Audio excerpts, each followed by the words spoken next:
In the wake of the tragic murder of Charlie Kirk, Donald Trump said, quote, "Violence and murder are the tragic consequences of demonizing those with whom you disagree, day after day, year after year, in the most hateful and despicable way possible," close quote. I would note for the record that Donald Trump has famously demonized practically every person he has ever disagreed with, and therefore, using his own logic, he has put their lives at risk. I should know Donald Trump continuously puts my life in danger. About 2 weeks ago, when I announced my decision not to seek re-election, many people on both sides of the aisle, including the chairman, offered me well wishes and thanked me for my service. Donald Trump, on the other hand, took to Truth Social to call me a, quote, psychopathic nut job, among other things.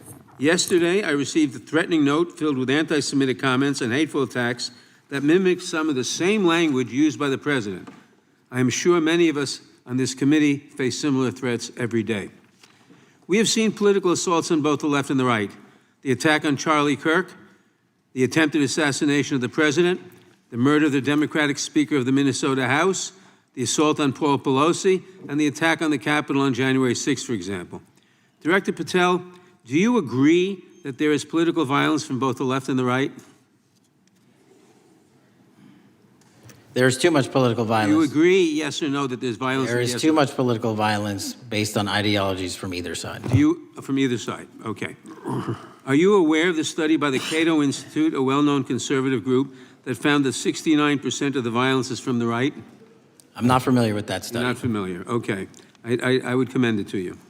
Are you aware the administration has threatened to use violence as an excuse to crack down on liberty and freedom of speech? Say that again, I'm sorry? Are you aware the administration has threatened to use violence as an excuse to crack down on liberty and freedom of speech? Nobody at the FBI is doing that. I didn't ask you about the FBI, I said the administration. I speak for the FBI. I would like to enter the record an article from today's New York Times titled, "Trump Invokes Kirk's Killing and Justifying Measures to Silence Opponents." In the wake of Charlie Kirk's killing, President Trump and his allies have laid out a broad plan to target liberal groups, monitor speech, revoke visas, and designate certain groups as domestic terrorists. I ask unanimous consent to insert this into the record. Thank you. Politicizing the murder of Charlie King to go after free speech is not a legacy I believe Charlie King would have wanted. Moving on, I want to address another topic. The FBI has traditionally played a key role in prosecuting public officials for corruption. But I fear that at a time when the president is accepting planes from Qatar for his post-presidential personal use, issuing pardons to major donors, and personally profiting from the office of the presidency, the FBI may be abandoning its commitment to investigating public corruption. Since its creation in the wake of the Watergate scandal, the Public Integrity Section has been one of the crown jewels of the Department of Justice, investigating and prosecuting corruption among the nation's public officials and acting as a key safeguard against politicized prosecutions. This section's work has been supported by an elite squad in the FBI devoted specifically to rooting out corruption. But according to reports, the Public Integrity Section has now been decimated, and the FBI's Public Corruption Squad has been dismantled.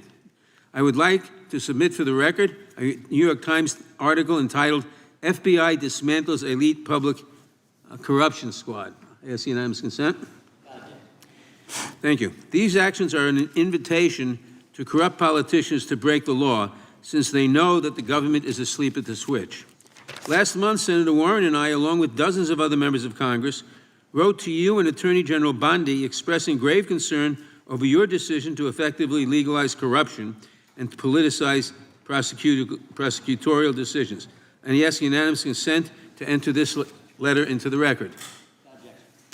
Thank you. I don't have time today to walk through all your questions, all of our questions and concerns, but will you commit to answering this letter in short order so that we can understand what factors led to this decision and how it has impacted the ability to hold corrupt officials accountable? I will review your letter with my team and respond as soon as I can. You will respond.